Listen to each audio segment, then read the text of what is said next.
We meet in an hour of change and challenge, in a decade of hope and fear, in an age of both knowledge and ignorance. If this capsule history of our progress teaches us anything, it is that man in his quest for knowledge and progress is determined and cannot be deterred.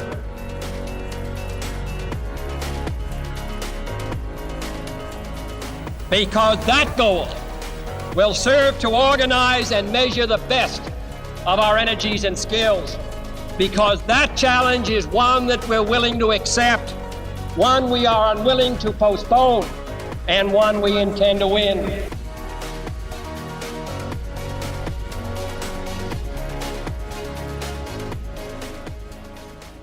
Today we're here with Energy Impact Podcast, and I'm here with our guest, Michelle Patron, who's the Senior Director for Sustainability Policy at Microsoft. Michelle, it is a pleasure to welcome you to EIP.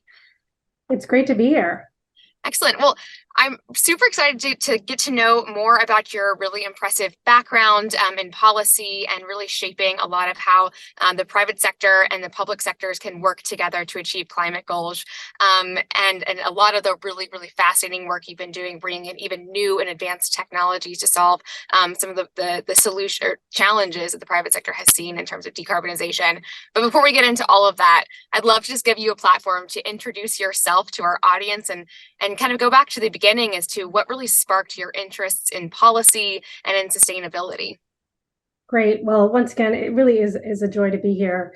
So I've been working in sustainability and energy since I graduated college, right? And over the last 20 years, I really have had the opportunity, just the fortune to advance these issues from so many different vantage points and do it from around the world.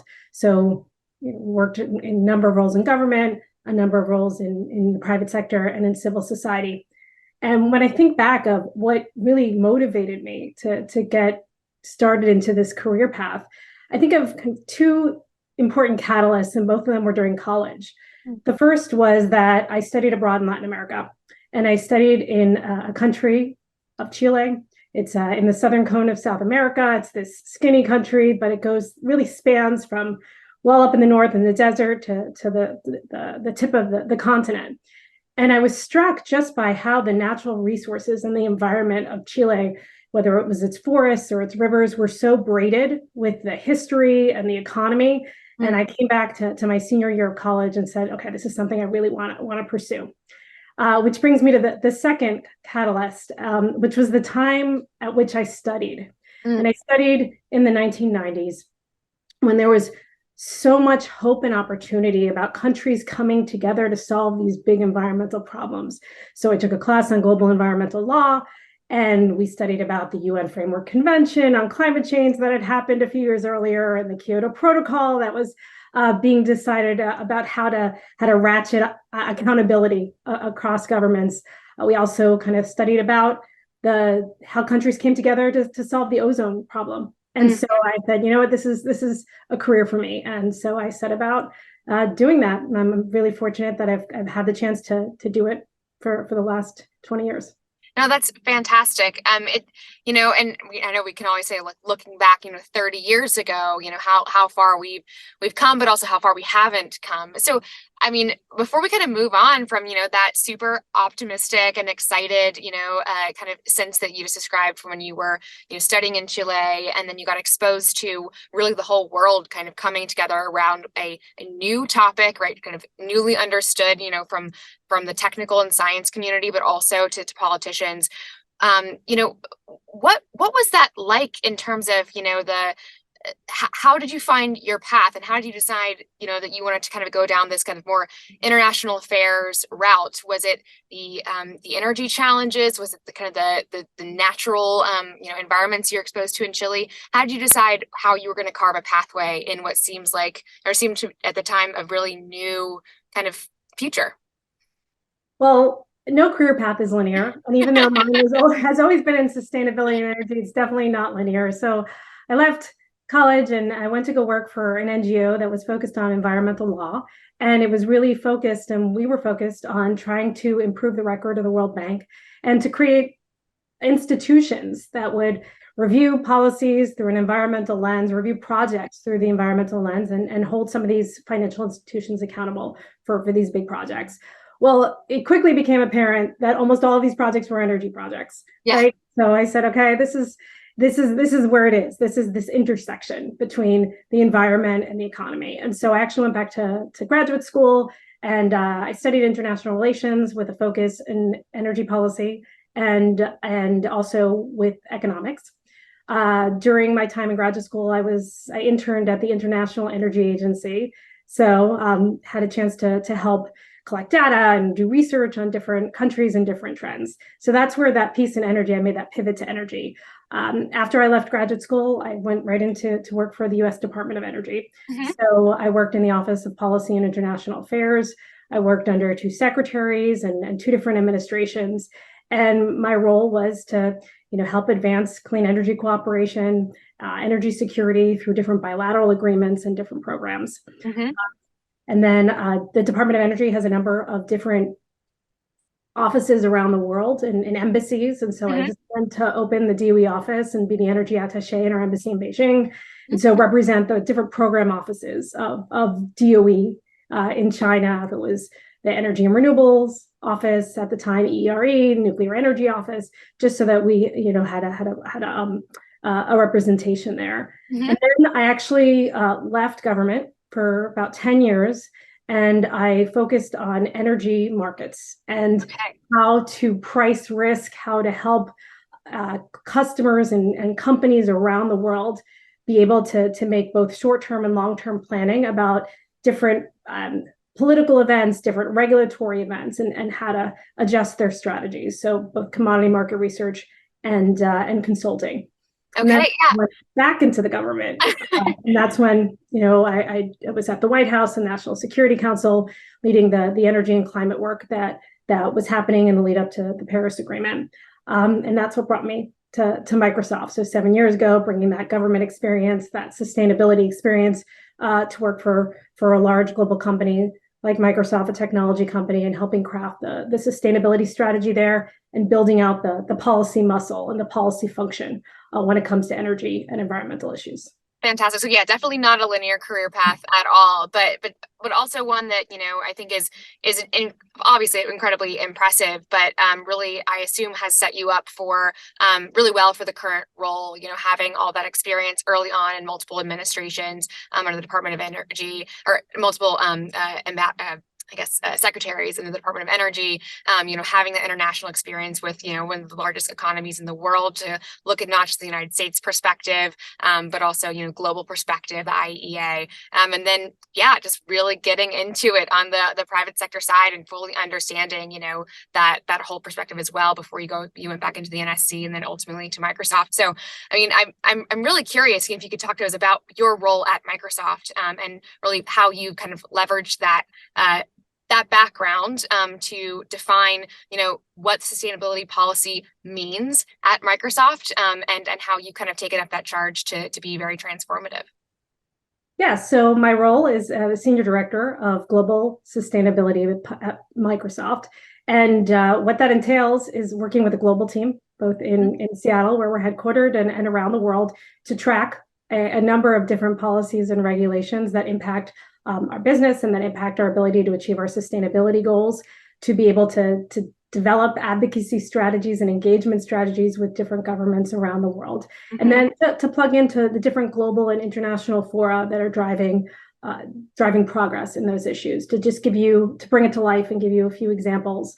We're a increasingly large electricity consumer. We need to use a lot of electricity to power the data centers that make modern computing work. As more customers choose Microsoft, that means that our electricity load could grow, and so we need to make sure that we're doing that with 100% clean energy. And we'll talk about some of the sustainability goals later, but that involves a lot of policy. So what are the policies we need to be able to expand clean electricity into the grid, to modernize the grid, and to do it in an equitable way? So that's just one example of a whole range of policies that we're focused on.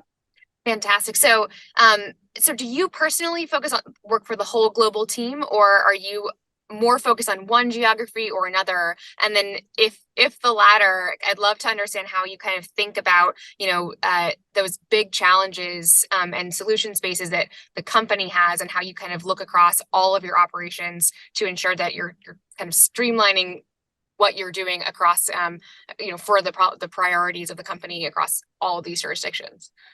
So my role is global, and our commitments are global, right? So Microsoft has made a commitment to be carbon negative by 2030 and to remove all the historic emissions that we've put into the atmosphere since we were founded as a company. And so kind of the remit is global. Obviously, we're located in different places in the world. And so the places where we have significant energy load is probably where we're doing the most work on electricity. We do a lot of work in US, we do a lot of work in Europe. There's a number of other places that we're operating globally as well. And part of the idea is to create very, very concrete principles that apply everywhere, but then can be flexible. There's no one size fits all to different jurisdictions where we operate. Fantastic. So yeah, maybe if you could kind of give me a bit more of a history of Microsoft. You mentioned the 2030 pledge or commitment by to decarbonize. That's obviously the one that gets all the headlines, but I'd love to actually understand a bit more about the journey that the company has been on when it comes to, how they got to that commitment, others they've made, and just how they, internalize the concept of sustainability in their own operations globally. So we have been working at sustainability for quite a while, well before I joined the company in 2016. And Microsoft set its first carbon target in 2009. And since then, we've been ratcheting up the scope and expanding kind of the ambition. So in 2012, we created a carbon fee to help us drive greater change. And then we had successive clean energy goals. So in 2020, we made a big moonshot, if you will, saying that we were going to be carbon negative by 2030, and then continuing to remove until we removed our historic emissions. And I think it's important to note that when we made that commitment in January 2020, it was done by the CEO, Satya Nadella, by our CFO, Amy Hood, and by our Vice Chairman and President, Brad Smith. They came to campus, and they made the announcement, and they put the power of the company behind the announcement just to show how important it was for the company. We also made a number of other sustainability commitments in 2020, which was to be net zero waste, to be water positive, and to protect as much land as we use. And so that's our commitment. We have a concrete plan of how we're going to do that. We can go by scope if you'd like, but that's kind of how we both drive progress, but then we figure out where in the world we need to be really leaning in on policy. Yeah, that is one of the things I think is really, the most interesting about Microsoft's commitment in particular is that it goes well beyond, just this, first of all, kind of a lofty statement like we're going to decarbonize or there's going to be a year and a target, and that's really it. I've seen the plans you guys have put out. They're very public. They're often also thought of as kind of a challenge to other, players in the sector, which I think is so important to really hold up, an example of what a company, at the kind of global scale of Microsoft can do, and how other companies can follow suit. But really that it goes beyond just energy and electricity as well. Water positivity is not even necessarily in the colloquial kind of mainstream sustainability and climate speech just yet, right? But it's also so critical. The land piece, right? Often thought of as, one of these key pillars of decarbonization, but often gets looked at, as a third or fourth, step in terms of priority after energy and those types of things. And of course, the waste piece as well. So it's really holistic, and I appreciate it because, a lot of times you see the word sustainability and it's really confusing, right? What does that encompass? And please correct me if I'm wrong here, but definitely, from the amount of policies and things that I've seen from this company in particular, they seem to be a broad definition of sustainability, and one that really is thinking about the sustainability of future generations, and of not just of, the company's operations. Again, also pointing to the idea that it's negative. So I don't know if how close am I on the mark on that? And I'd love to kind of your reaction, just like the way that, why you think also it's so important for companies like Microsoft to be leading the way in this. So let me start with the second, and then we can come back to the comments. I really appreciate kind of the perspectives that you've been bringing from the outside the building, if you will. Look, I mean, the science is telling us that we have to act. There's an urgency, and in order for us to keep kind of temperature rise within 2 degrees, we all need to get to net zero emissions by 2050. And it's going to take governments, it's going to take companies, it's going to take everybody working together. Right. And as we discussed earlier, it's not only important to our company, it's fundamental to our business, right? In order to make sure that we have this carbon-free electricity, in order to make sure that we have kind of new technologies that reduce water, that reduce waste, so that we can continue to operate in a sustainable way. The strategy that we have really been taking when it comes to the 4 areas of sustainability is a 3-tier strategy. It's getting our house in order. It's helping drive the sustainability of our customers, and it's advancing the world's sustainability goals. And they're all interlinked as well. And as we are trying to achieve our own operational goals, we're trying to help others learn, to show what we might be getting right and what we're definitely not. And so showing our work, because a lot of this is so new, and that's the only way that we're going to achieve both our own goals and the world's goals. So, for example, you mentioned about the carbon negative piece. So I want to unpack that a little bit more. To get to carbon negative, we need to get our scope 1, which is our direct operations, to near zero. And that's kind of the emissions that come from your building or kind of your own operations. We then also have to do the same to scope 2, which is the electricity that power your operations. For us, that's our data centers and our buildings. So we have to get scope 1 and scope 2 to near zero. We then need to get to scope 3, which is our supply chain and value chain. So that's all of the components that go into making an Xbox, right? Or making servers that go into our data centers, as well as the value chain. So the electricity that our customers use when they are playing Xbox, we need to reduce that emissions by 55%, and then we need to remove the rest. That's how we get to carbon negative. That's our 2030 game plan. So in order to get to some of those, like we talked about electricity, we've set a goal to be 100% renewable energy by 2025. So we have a robust kind of procurement lever, which we have a procurement team that goes out and purchases renewable energy around the world where we operate. And on that piece, right, it's not it's you guys are actually building new renewable energy projects, right? Incremental. It's additional. Yes, exactly. Additional. Added to the grid. Exactly. Yes. And so in FY22, so we just had our annual report, which came out, which was our fiscal year 22, we purchased 13.5 gigawatts of clean electricity. So one of the largest renewable purchasers of the world. So that's one lever. We talked about the carbon price. That's another lever that we have. So we have a lot of different ways to achieve that goal of reduction. Removal is something that sometimes is newer to people to get their head around. So what does that mean? It's literally taking carbon from the air and it's storing it, and you can store it in different ways. You could store it naturally, which is something that some people are familiar with in trees or in different natural storage deposits. Or you could have engineered solutions like direct air capture, which literally take carbon from the air, it sucks it, and then it puts it into the ground for hundreds of years. And so those are the engineered solutions that we're increasingly focused on to achieve our goal. In 2020, when we announced our target, there was no carbon removal market. We had to go out and say, hey, we had to do a request for procurement, right? An RFP, and had anyone in the world who thought that they had carbon removal that could satisfy this contract to submit their proposals. And what we've been doing is we've been showing our work. We've been demonstrating the projects that we got. We write white papers on this so that we can help develop the market for carbon removal. There's a huge policy angle, which we could talk about as well. But this goes to your point about what we're trying to do, and the role of a company like Microsoft and many others as well, is this is all new markets. These are all new areas, and just trying and innovating and demonstrating what works and where there are gaps, so that we can build these markets faster in order to achieve our goal.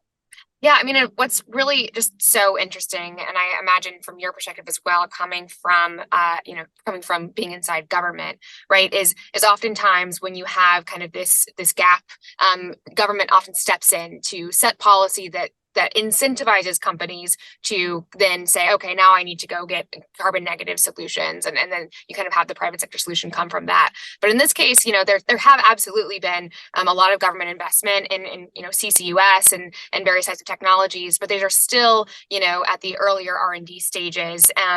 Some of it has gone towards commercialization, a lot of work, even within ARPA-E, a lot of work within, kind of these X Prize type challenges that you guys have also been active in. However, I think the idea that private sector company is actually issuing its own RFP, that is kind of groundbreaking in many ways as well, because it's a leadership component. You're kind of taking a bet on a new technology. We'll get to some other really great new technologies that you're taking bets on as well. But yeah, if you could just kind of comment on that role that a company, like Microsoft, and you're seeing other companies take on that is really complementary to the same type of role that a government might take on in terms of climate solutions and creating that market. I think that's just it's really powerful, and it doesn't happen every day. So it is, and we used to have a very sequential kind of process when it came to climate action, probably a lot of other things when it comes to policy, right? Government sets policy, companies respond, maybe companies protest, but there's like this back and forth. It's really simultaneous now. And that's what's been really interesting to watch. Let's take the carbon removal example, right? You had a tax credit, but the tax credit was only for CCUS. And then over the last year, I think as part of the Inflation Reduction Act in the US, right? You had this, this big updating, right, modernization of that tax credit to really reflect carbon removal. And that was because of, advocacy by a lot of companies who are active in this space, and a lot of new tech that's active in this space, demonstrating that there was both a demand, that there was a supply, but here's kind of the technical lessons we've learned and how to scope it. The same is going on right now in the European Union as they're developing a certification platform for what should qualify as carbon removal. So you're having that back and forth. And then we are also seeing it at a global level as part of the Paris Agreement, right? They're still finalizing the playbook of how different markets, carbon markets, are going to interact in Article 6. And so there's engagement that Microsoft and others are having to help inform, based on our experience with carbon removal, what is technologies are possible, and how countries should think about engaging in this space and leveraging it for their own reductions, or their own track for their Paris targets. Yeah, I mean, well, actually, that those different tiers of government is another really fascinating aspect of this that, again, you only really get when you're dealing with larger corporations that have such, a climate footprint, if you will, that they're looking to address globally, where, it's not just, okay, if the United States doesn't pass anything more than a tax credit, you're not incentivized. Well, you're also playing in the EU, and you're also active in, South America. And so you have all of these different, I guess, opportunities to, try different approaches to incentivize and support these types of policy, or I guess actions that the company is looking to take, and kind of help everyone come along and see, well, they're doing it, in the EU. So maybe we could do something similar to this that works, well within the way that we think about it in Canada, or we think about it in the United States. Like, that is also really powerful. And I think having that kind of global perspective that your team does have, to be able to learn those best practices and help educate, as you said, and kind of inform various global actors, even at the international level as well, within the IEA, and the UN and in Brussels is so important, and it's really, really critical. I think that the CCS work is also just such a great example of one of those critical technologies.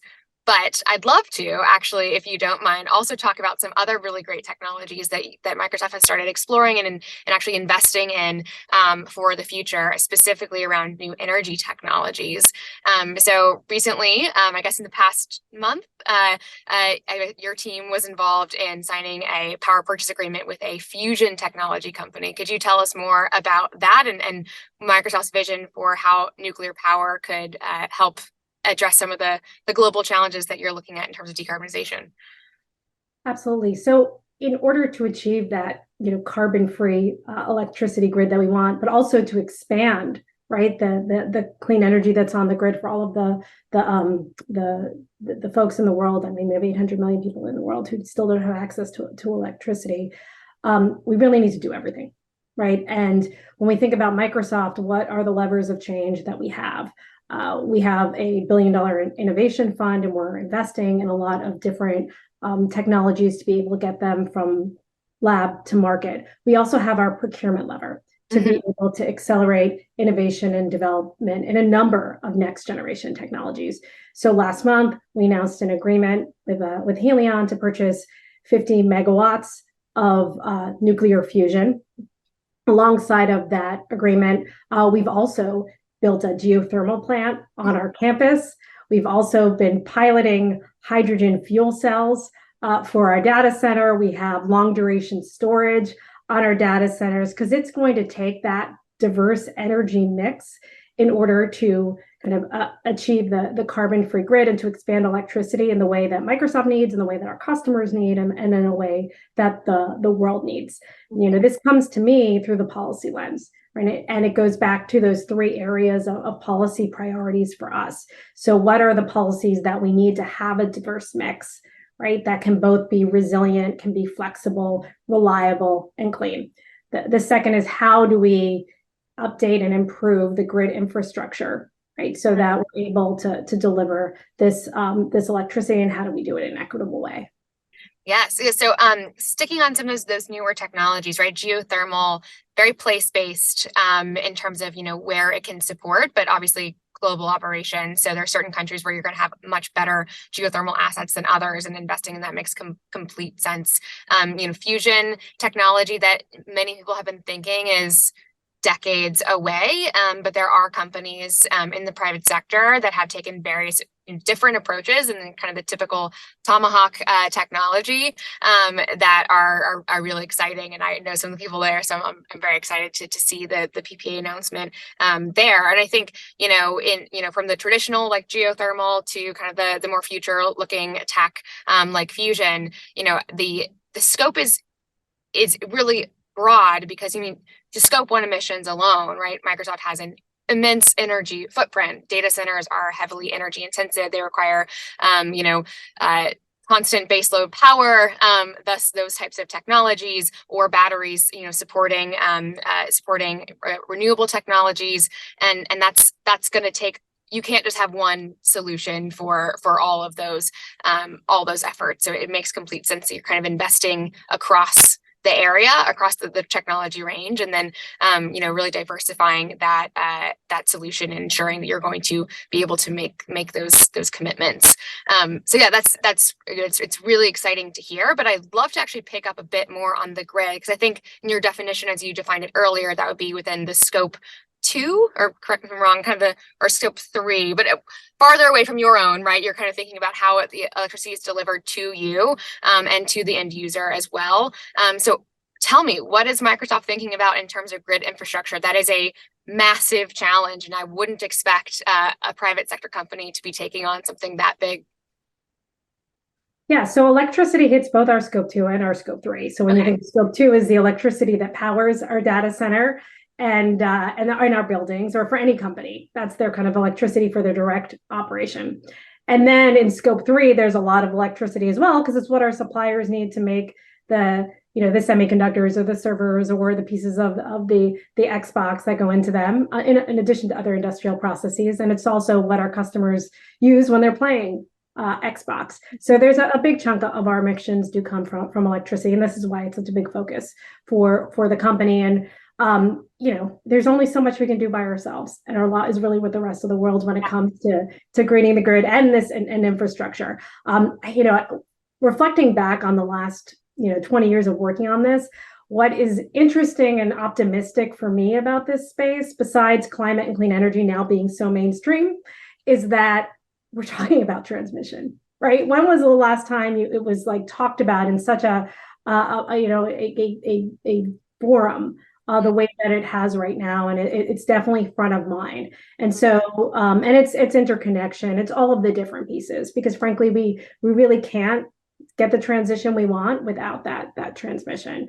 And so, like, the way that we're engaging, we're doing a lot of work when it comes to advocacy and regulatory work. We are pleased with the climate and energy provisions that were in the IIJA. So the two recent bills, there's a bunch in transmission. We're engaging through our trade associations at FERC on the interconnection piece.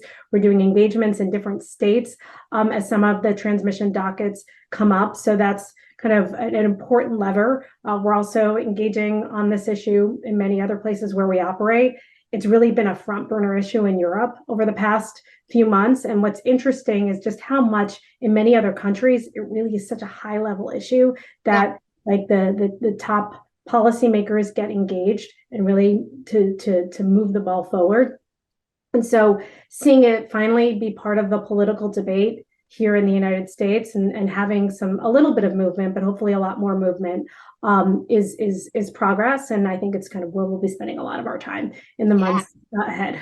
So when you guys think about like the challenge of transmission and interconnection and just the grid, I guess we'll call it overall, where are you seeing the biggest challenge? I mean, are we talking in terms of like the policy space, like local planning and permitting, consenting, right? Streamlining of those processes, looking at, the long queues that you have for connecting new technologies or new projects to the grid that sometimes are actually infrastructure constraints, but in many times are actually, just financial constraints that are causing that burden because people have essentially booked out to their place before those projects actually are even ready to be put on the grid?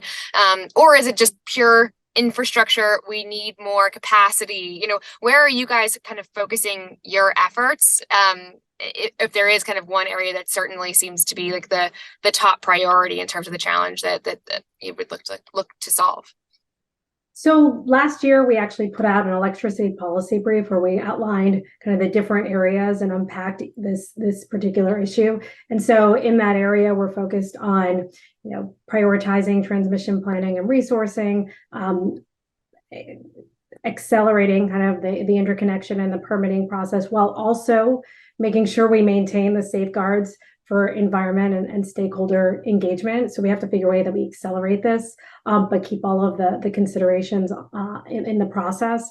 And then how do we integrate new technologies that can allow us to utilize the existing transmission, that allow us to protect the grid, that allow us to kind of better balance the grid. Great. No, it's so fascinating. It's definitely an area that scares me often, right? When you hear about these 10-year long queues, right, for clean energy projects that can really make the financial case really hard for actually just developing new clean power, let alone thinking about the new types of infrastructure and energy systems that we can build if we have that electricity, available for the private sector, for industry to innovate with and to grow with. So it really is kind of that foundational piece. People say, oh, energy is when you turn on the light switch, but how you get in there, it's a huge challenge. So guys, it's great to hear that you guys are really truly thinking about that in terms of your initiatives. Are there any other initiatives that are kind of coming down the pipeline that you see as being really important to being able to achieve these net zero goals? So there's a lot of other work that we're doing that are important. I think one that's very front of mind for us is carbon reporting and sustainability accounting. When we set our goal in 2020, then we started to have to, let's measure progress around our goal and let's pull all of this data together. And it became very apparent how complicated it was to account for carbon emissions and the other sustainability, and how everybody was doing it differently. And So, there are three major challenges across companies, right? And across geographies, we are not counting the same thing. So the boundaries are different. We're not counting it in the same way. So the methodology is different. And we don't have systems that allow us to easily compare and combine and collect data, right? To be able to report. And so we've been engaging on this for quite a while. We've filed a number of comments with the SEC as they're considering a rule on carbon disclosure. And so we want to be focused on making sure that it's robust and that it is comparable, right? And that is consistent. And we're also engaging with the European Union, and we're also working with the ISSB, which is the International Sustainability Standards Body, which might be new for some of your listeners, but it's a part of the same group that created GAAP accounting several decades ago to help create a consistent way for financial accounting, because that's really where we are. We are all going to be having to measure this in order to manage and to know where the real gaps are and how we're making progress. And so this is just such a fundamental thing for every company to be focused on, and for us to be advocating. The other piece of this that we touched on is how we enable our customers' sustainability and the world's sustainability. So that's how we enable the world's sustainability, by our advocacy. How we enable our customers' sustainability is by creating solutions. And so we have the Cloud for Sustainability, which is helping customers track their emissions, track their water, so that they're able to do it internally and then eventually able to report to these different bodies. So that's all like very well needed, but what incentivizes, first of all, Microsoft to push for that type of oversight, if you will, and then I guess what types of organizations maybe don't exist yet that need to exist in order to kind of have that global accountability that you're talking about? So, I think this is the first step to achieving our targets, right? You can't manage what you can't measure, right? And if you can't measure it, you don't know where it is. I mean, when we created our plan, right, in order to be able to create our scope 1, scope 2, scope 3 plan, we had to know where the emissions were, where the biggest wedges, where you can make investments, and then to be able to track progress. So this is pretty much the building blocks, the first building block to achieve your any net zero goal. So that's why it's so important. And it's important for governments, it's important for institutions. It's kind of what the Paris Agreement is based on, right? Let's set a target, let's show our progress on this target. Right. And so that's kind of where the urgency for this comes in. I think that there's a lot of work that's happening. What we need is really better coordination and kind of alignment and interoperability between regulations.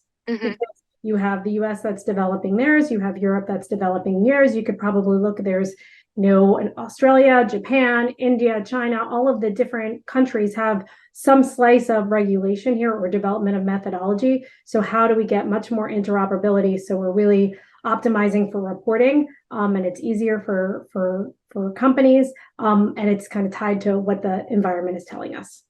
Yeah, no, I think that's so needed. I mean, I don't know if you kind of have an answer to my other question, but it truly sounds like I guess, is Microsoft advocating for kind of a singular a body? Maybe it's one of the ones you've actually already, like the standards body you've already mentioned, but to not just kind of set the standards and approve of which methodologies adhere to those standards, but to actually kind of help with that accountability piece as well, and really kind of being that conduit for best practices and sharing information and ensuring that it's trustworthy information, et cetera.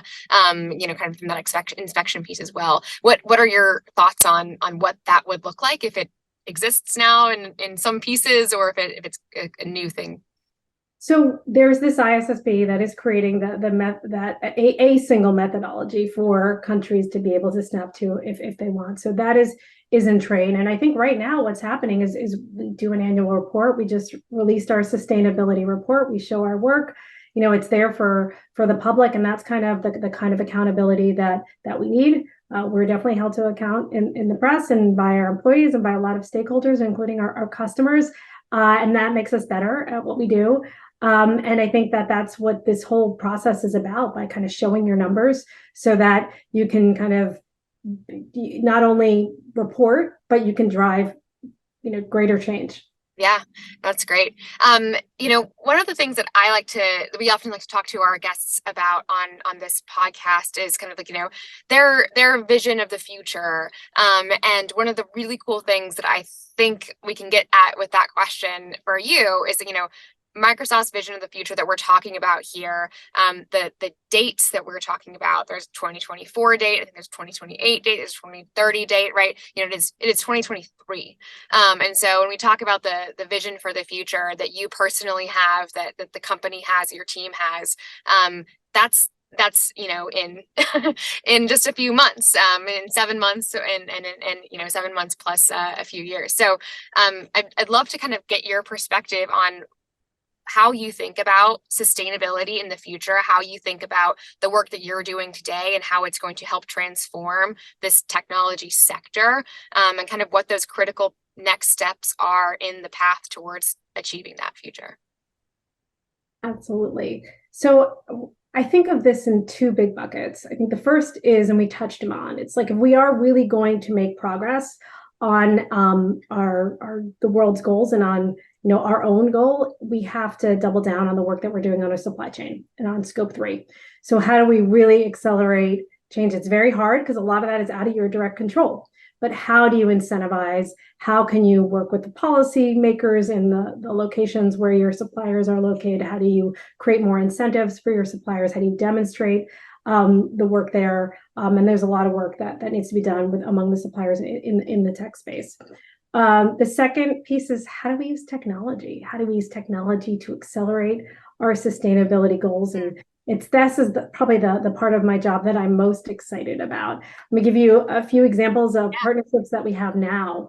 One is called Renewable Energy Watch, and it's a partnership between Microsoft and Planet, which is a satellite company, and the Nature Conservancy, which is an environmental NGO. And what it does is it takes satellite imagery and it matches that with artificial intelligence and allows us to have an atlas, a map of all utility solar and wind installations around the world. And what that enables a decision maker to do is to understand where the gaps are and to prioritize investment. And then also to the conversation we were just having the public hold us to account on how close kind of countries are, how close the world is into achieving their goal. So there's a lot of opportunity. That's just one example, but how do we really leverage technology to accelerate and turbo boost our sustainability outcomes? I love that type of partnership. I've been very much involved with Earth observations in my past as well. And I think, the more that we're able to marry, these infrastructure assets like satellites and every other type of Earth observation, asset that we have, certainly funded by the government, but there's plenty as well in the private sector that are understanding, sure, taking pictures to know where things are, but we can track emissions, we can track water flows, droughts, weather patterns, people patterns, so many traffic patterns, so many things that are really critical, that when you pair that with something like AI, and then of course are able to power that with, the clean processing power, hopefully that, Microsoft will be providing through its cloud infrastructure and data centers, that really starts to become a really powerful kind of, feedback loop on how we can understand what we are doing, what impacts we are making, and how we're actually being able to measure some of the goals that we have. And so I love that Microsoft is part of that type of partnership, and working with organizations that already have that, I'd say, track record of being able to be held accountable to the stakeholders they represent, and those NGOs that you mentioned are highly reputable. So it's really great to hear that. But as we wrap up, I mean, I'd love, if there is kind of like one key message, that you personally, through your career working across governments and working, now at this, this highly impactful role at one of the largest companies in the world, and really focused on sustainability, climate change, and driving that impact towards negative emissions. What would you kind of say to this exact audience of your peers that is really excited to be on this journey with you?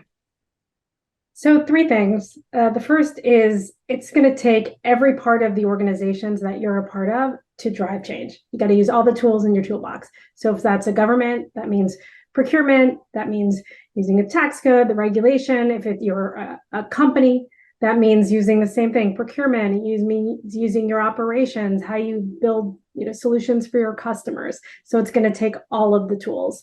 The second is that first movers can really set the tone and the ambition. We saw that in the lead up to the Paris Agreement, where you had the US and China coming out with unexpected targets that really set the tone for other countries to come forward. You've seen that with companies, Microsoft making its announcement and other companies coming forward. But even in the smaller companies that we've talked about today, if it's Climeworks working with our carbon removal or some of the other newer technologies, right, and able to really show what's possible and build around it.